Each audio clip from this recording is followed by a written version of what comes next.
Trump taking Gaza? Here's what the video looked like here. I've got other video as well, a close-up of Bibi himself, seemingly looking a little bit confused. Like, what? You're going into Gaza? You're going to take it over?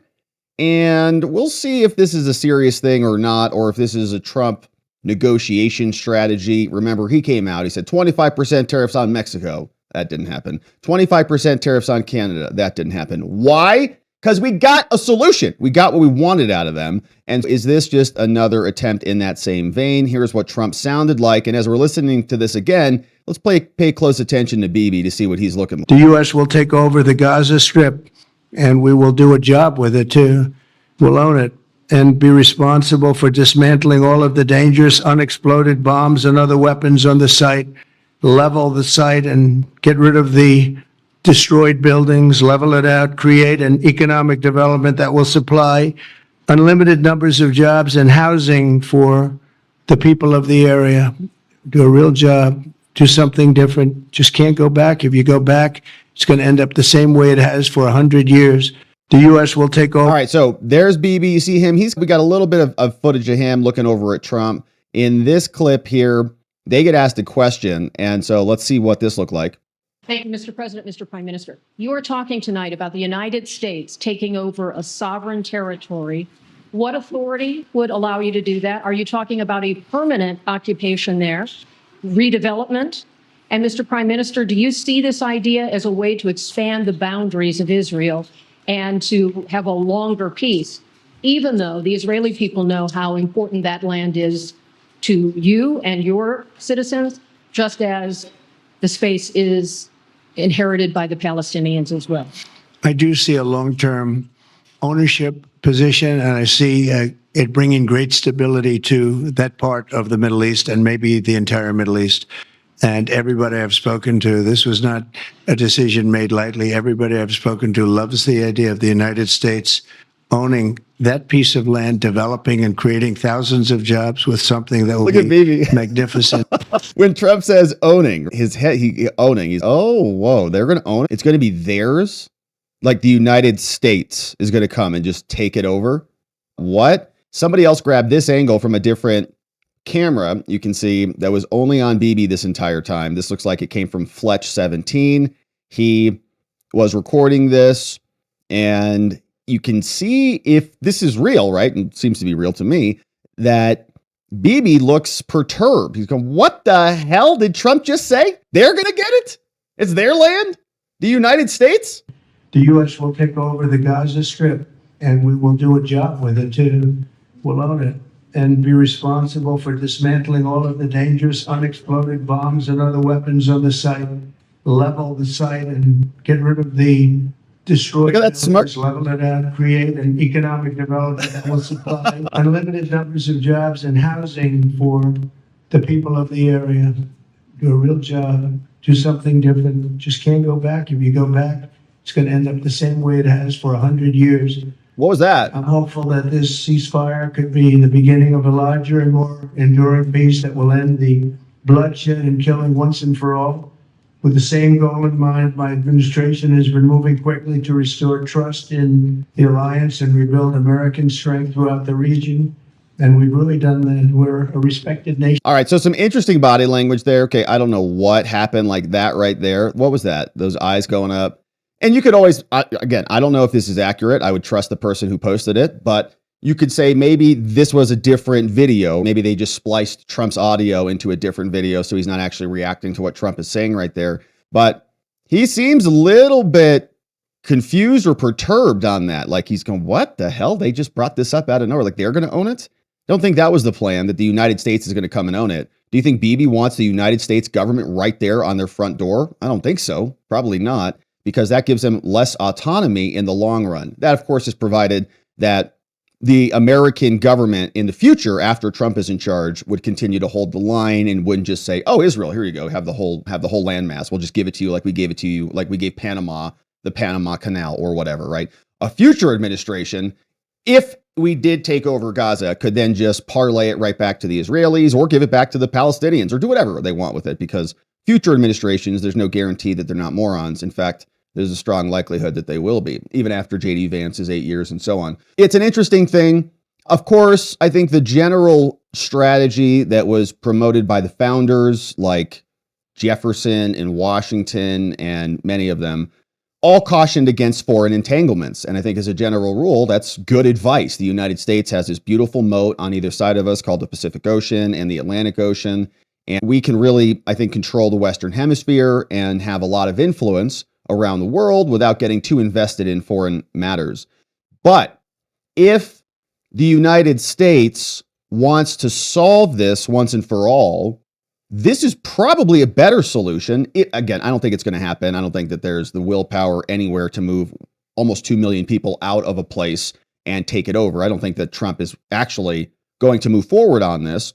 But if he did, and if this was a real thing, having an American interest in solving this, in my opinion, is better than what we're currently doing, which is funding both sides of this and enabling this conflict for my entire life, for 50 years and much longer than that, right? Before even Israel landed there, right? This was a very contested zone. So is the United States going to come in here and fix all of this? I've got my doubts about it, but it reminds me of when I would be fighting with my brothers and we'd be battling over some toy or some video game or something that we got, whatever.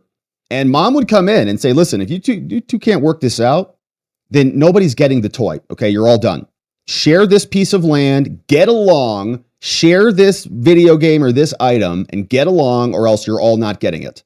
Okay, mom would come in and just take it away. And then nobody would get it. So it's almost like that's happening. So look, okay, you guys can't figure this out. America's going to come in and take this over. And again, when America acts according to American interests and does something for the benefit of the country, it's much easier for me to get on board with that to solve the problem once and for all.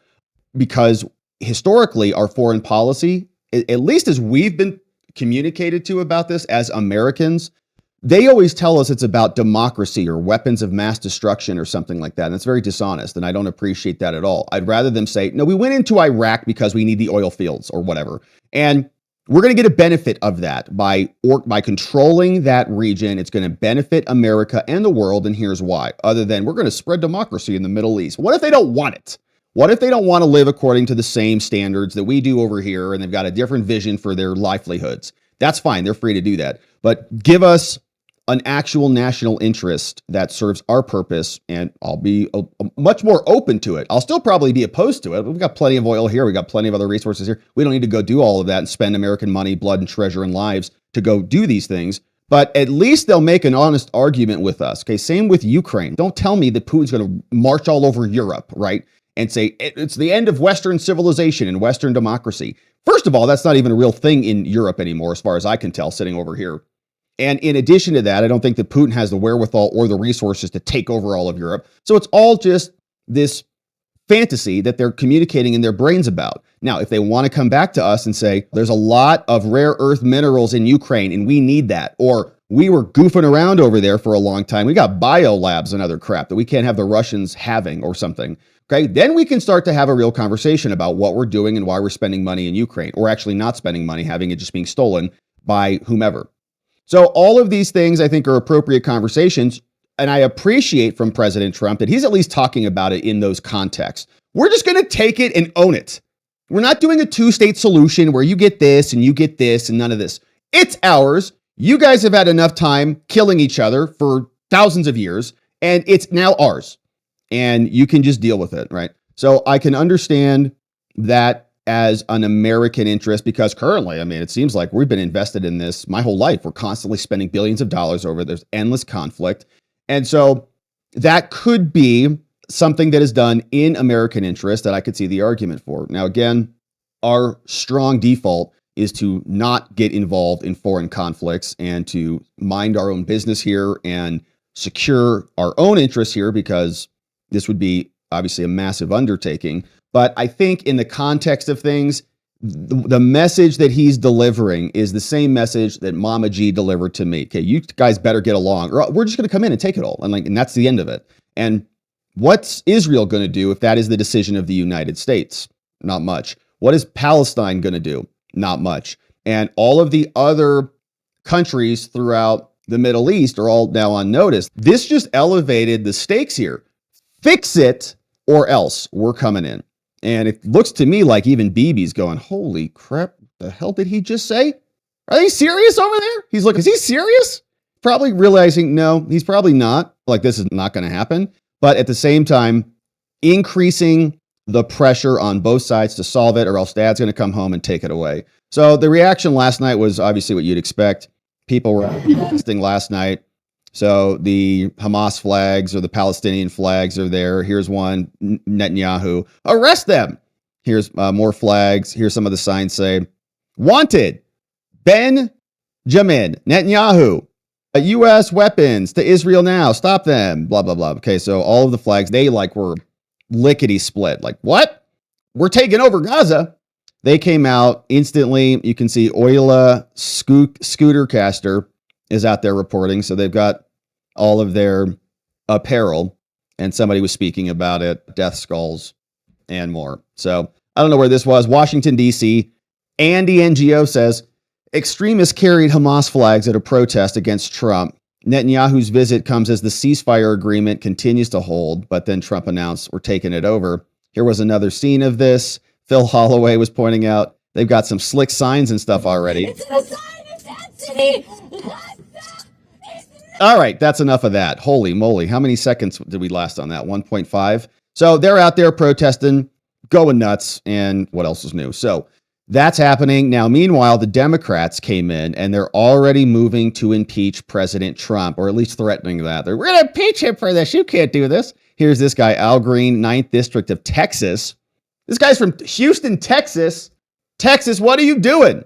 I rise to announce that the movement to impeach the president has begun. I rise to announce that I will bring articles of impeachment against the president. Do it. For dastardly deeds proposed and dastardly deeds done. Do it. I also rise to say that the impeachment movement is going to be a grass up movement, not a top down. The people have got to move forward. The people have to demand it. And when the people demand it, it will be done. I did it before. I laid the foundation for impeachment, and it was done. Nobody knows more about it than I. And I know that it's time for us to lay the foundation again. All right, do it. You don't have the House. You don't have the Senate. You guys look like whiny, pathetic babies just screeching every day. They're screeching out there. There's fun clips of Schumer and others.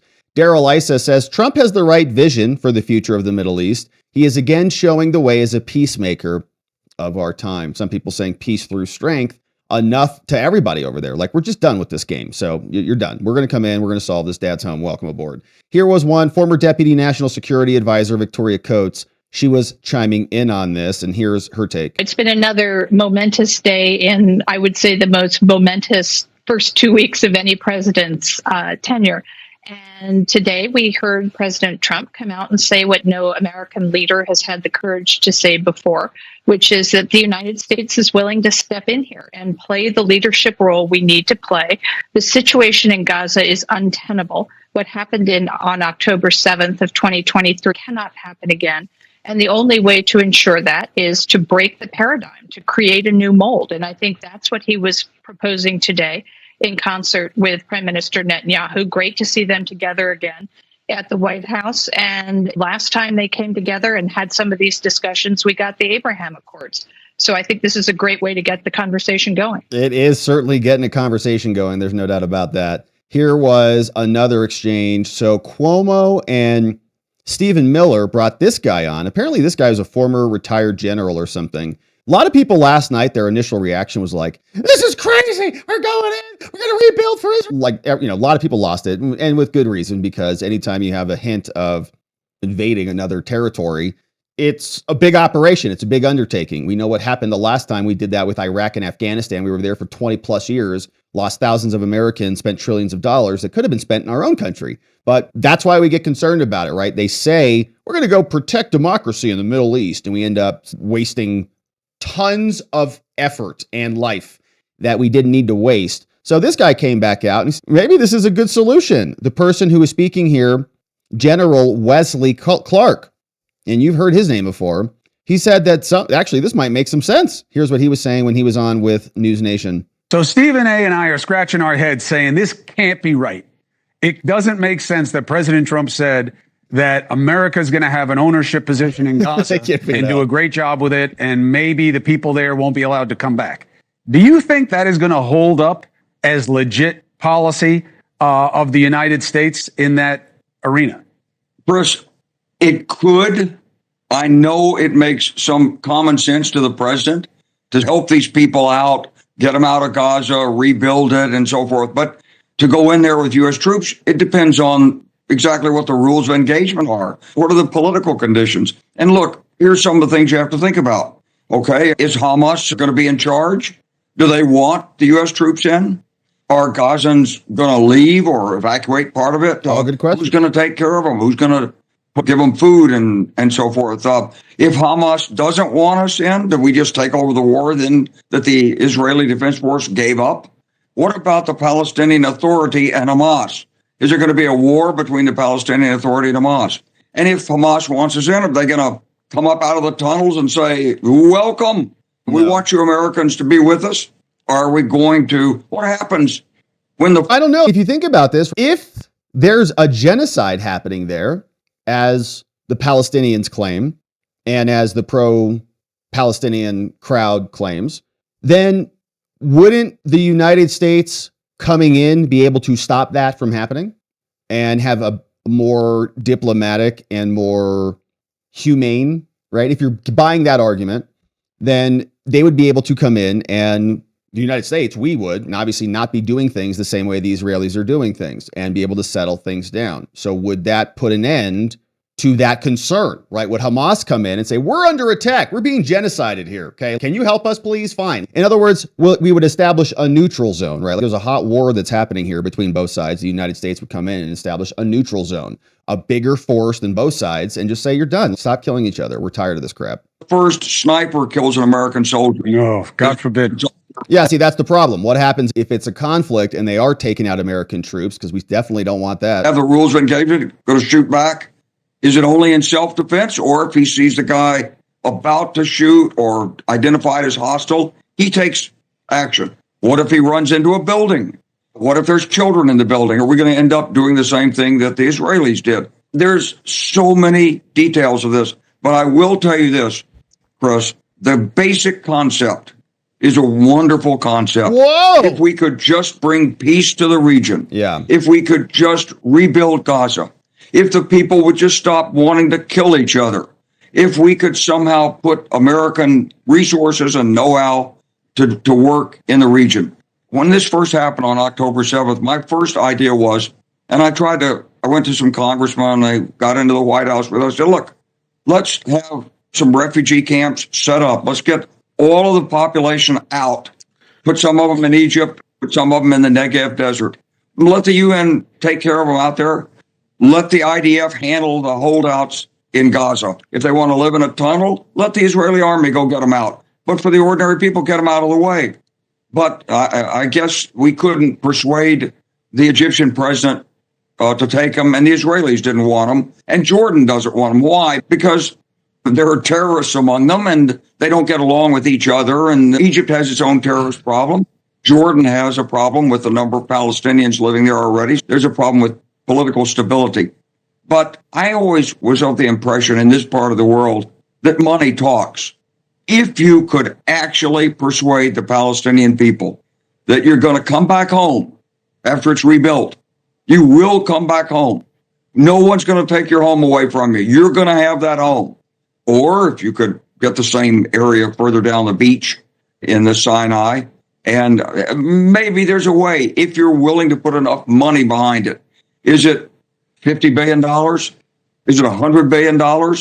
And then you have... That's nothing. That's tip money. We gave that to Zelensky and didn't even account for it. Nobody even cared where that money went. So $100 billion to solve it once and for all, something, right? If that's the thesis, if that's the vision. I've got my strong doubts about an actual solution happening there because this has been a very complicated region for thousands of years. So the idea that there can be a solution here is, I think, but Trump is bringing in a new era and a new chapter, right? And so how do you solve this and end the conflict? So I was thinking about this, and really right now, I think there's multiple areas of this argument that are emerging, right? So first of all, the Israelis, from my perspective, and the Palestinians, right, are both claiming the land, or they don't want, two things are happening.